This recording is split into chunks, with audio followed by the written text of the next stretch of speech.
Happy VA Wednesday. So today we're going to be talking about soft credit pulls, hard credit pulls, and the surprising reason you may get declined when you should not have been. Yeah, so if you're new to the channel, I'm a lender licensed in 48 states. If you guys watch this a lot, you can just say it with me. I'm a lender licensed in 48 states. My team's one of the top VA teams in America. So when I talk about seeing VA loans or what we're seeing on VA loans, we are in it every single day, all day long. So first let's talk about what a soft credit pull is and what a hard credit pull is. So a soft credit pull, it's like a, hey, let's look at your credit.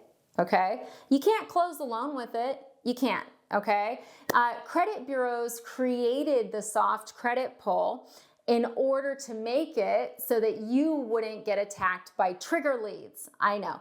So what are trigger leads? Well, when a lender pulls a hard credit pull, the credit bureaus, who also created the soft credit pull, they sell your information to other lenders. Yes, it's a thing. Look it up. It's messed up. There's a lot of people trying to get it to stop. They've been trying to get it to stop for 10 years. So if you've gotten a loan before, you've probably had it where you get all these calls and they're like, oh, hey, my favorite is when they pretend they're from the VA, which they're not. So you get a bunch of scum buckets calling you, that's a trigger lead.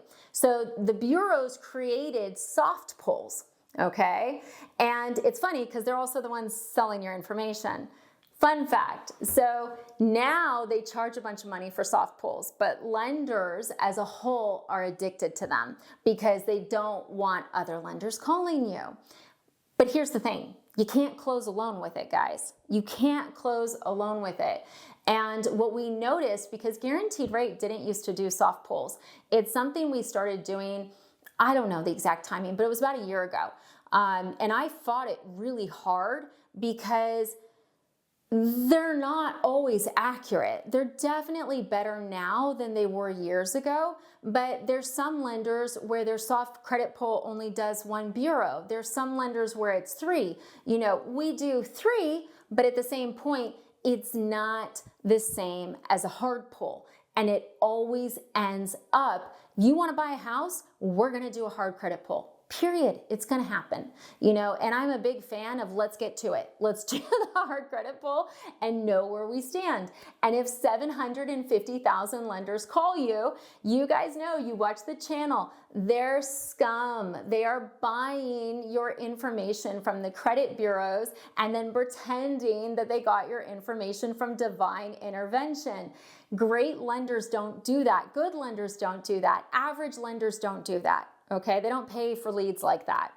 So let's talk about something that I think is actually concerning and the reason I'm doing this video. So first of all, look, I don't like soft pulls. I think soft pull, the only time you should do a soft pull is if you're really unsure of your credit. That's it. If you're like, I don't know where I am at all. Okay, let's start with the soft pull, right? But if you're like, Jen, I want to buy a house within 60 days, let's get to it. Let's do the hard pull. Do not even pass go.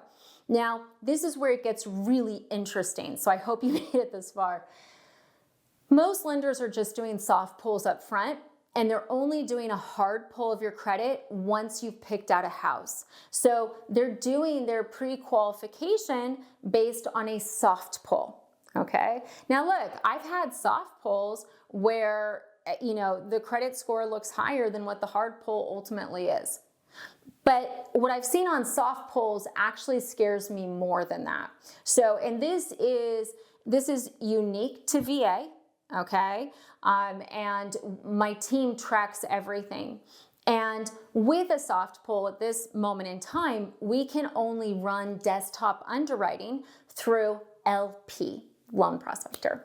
And what we're seeing is that LP, we're getting a lot of declines. And we're like, you know, so my team looks at the file and they go, yeah, this doesn't make sense. And so we'll do a hard pull, right? We do a hard pull and what was a decline becomes an approve, right? Or we then run it through DU, maybe LP. There's two underwriting engines that most lenders use. So I guess I should tell you that. There's LP and DU. So soft pull, you got to do LP. So I'm getting a decline on soft pull, but when I run it through DU with a hard pull, I'm getting an approve. Okay? Look, if my team wasn't in the weeds as much as we are with VA, would they have noticed this pattern? Probably not. And that's what I think you guys need to be aware of about this, is because most lenders are just doing soft pulls right now. So you could be declined without really knowing why you were declined, right? They could say, oh, yeah, I can't get the computer to like you. Sorry. And you're like, oh, I guess I just don't qualify. But what we're seeing is that with the soft pulls, we're seeing a lot more declines than approvals. Yeah. So I want you guys to know this, because if you're talking to another lender, if they're just doing a soft pull, if they're trying to pre-approve you off a soft pull, like, not a fan, okay? Like, look, conventional pre-qualification, fine. VA, not a fan. And if you're declined and you only did a soft pull, that might be why. That might be why. So I really want you guys to be aware of this, because I do think what we're going to see, because what happened is, I got to give you a little history. We're going back in time. So credit score, credit report costs. Remember how we talked about how the bureaus created soft pull because of a problem that they created? Yeah. So when they first started doing soft pulls were really cheap. Now, the actual raw cost of a soft pull to a lender is the same as a hard pull. So what you're seeing is lenders go generally in one of two directions. I'm definitely going towards the hard pull because that's what I need to close your loan. Also because I saw this worrying trend. But there's other lenders that are going to go towards the soft pull, right? They're still going to have to do the hard pull, but they don't, they're afraid to say, yeah, like we actually really need a hard pull, And I think that people are going to get declined when they shouldn't be. That's my big concern with this, is I worry about people where maybe they talk to a lender, the lender only did a soft pull, the lender isn't in the weeds enough, because look, it's not just because we do a lot of VA, right? You could have a lender that does a lot of VA, but how vested is their team?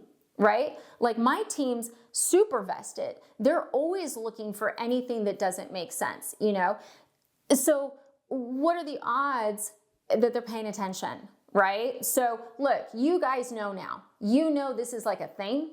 And if you are a VA buyer, if you're talking to a lender, if they're saying, hey, it doesn't work right now, and you only did a soft pull, you may want to do a hard pull. Okay, if you're working with me, we're going to be pushing you on it 100%.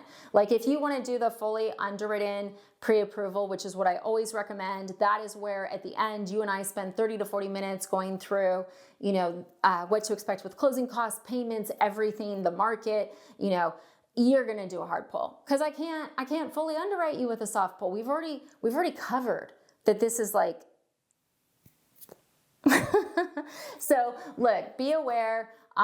We're actually changing our application. So our application had it, and by the time this video, maybe it will be changed. We'll see how fast they move.